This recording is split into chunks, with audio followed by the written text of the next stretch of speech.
વલસાડના પારનેરા ગામે પારિવારિક બાબતોના ઝઘડામાં ભત્રીજાએ કાકાને માર મારતા મામલો પોલીસ મથકે પહોંચ્યો।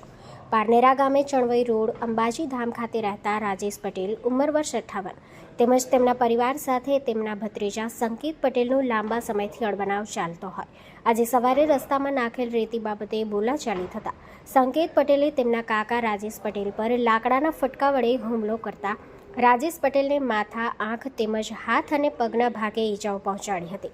પરિવાર દ્વારા પોલીસ હેલ્પલાઇન 100 નંબર પર જાણ કરવામાં આવી હતી, જે બાદ ઘાયલ રાજેશ પટેલને સારવાર માટે સિવિલ હોસ્પિટલમાં ખસેડવામાં આવ્યા હતા, જ્યાં રાજેશ પટેલની વલસાડ રૂરલ પોલીસ દ્વારા ફરિયાદ નોંધવામાં આવી હતી।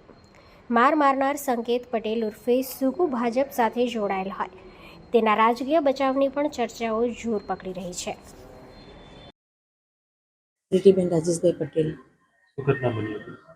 હું સવારે 9:30 થી 9:45 ગાળામાં મારા કસ્ત્રીવાળા કપડાં લેવા માટે ગઈ હતી। સામે દુકાનમાં, મારી ઘરના આંગણામાં છે દુકાન, ત્યાં સંકેત પ્રકાશભાઈ પટેલ રોજનો લુખ્ખા ટટ્ટો જમાવીને, અડિંગ જમાવીને બેઠેલો હોય છે। સવારે 9 વાગ્યાથી 11 વાગ્યા સુધીનો એનો એ જ હોય છે। આજે હું સવારે જ્યારે કપડાં લેવા માટે ગઈ તો મને એ ગમે એમ બોલવા માંડ્યો અને એમ કે આ રેતી કોણે ખાલી કરેલી। મેં એને કોઈ આન્સર નહીં આપ્યો। હું પાછી કપડાં લઈને રિટર્ન કરી ત્યારે પાછો અમને એમ બોલવા લાગ્યો કે આ કપડાં આ રેતી એમ કે કોણે નખાવી, તો એ મેં કોઈ જવાબ નહીં આપ્યો। બીજી વાર મને પૂછ્યું તો એ મેં જવાબ નહીં આપ્યો। મેં રસ્તો ક્રોસ કરીને નીકળી ગઈ તો એ સામે આવીને મને પાછળથી અવાજ કરે, બેરી હું તને કટો છે, સાંભળતી નથી? એટલે હું પાછળથી વળીને ગઈ। મેં કીધું તું બેરી કોને કરે, મારે તારી જોડે બોલવું નથી ને હું આન્સર નહીં આપ્યો।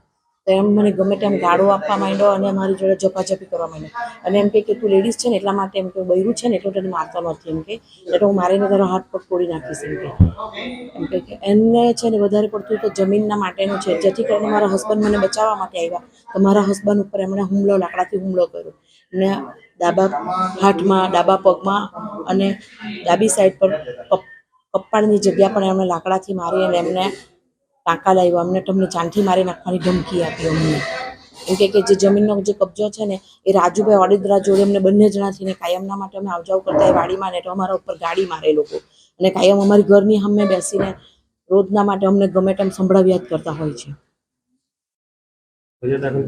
હા, ફરિયાદ દાખલ કરી છે અને અત્યારે રાજેશભાઈ અમારા હસબન્ડ એટલે મારા પતિ એ અત્યારે હોસ્પિટલમાં એડમિટ કર્યા છે।